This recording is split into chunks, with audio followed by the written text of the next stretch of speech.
Grinding brakes usually mean metal-on-metal contact. Your brake pads, the friction material that presses against the rotors to stop your car, have likely worn down completely. This causes the metal backing of the brake pad to scrape against the rotor, producing that awful grinding sound.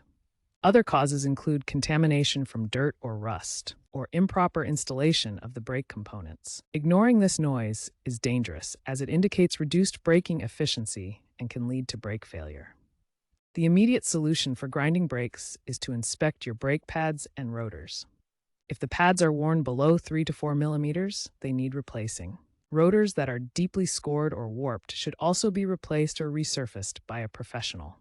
Replacing brake pads typically costs $50 to $200 per axle, while rotors range from $100 to $500 for replacement or resurfacing. DIY is possible with tools like a brake caliper tool, but professional service is recommended to ensure safety. Regular inspections every 10,000 miles and using high-quality brake pads can prevent future grinding.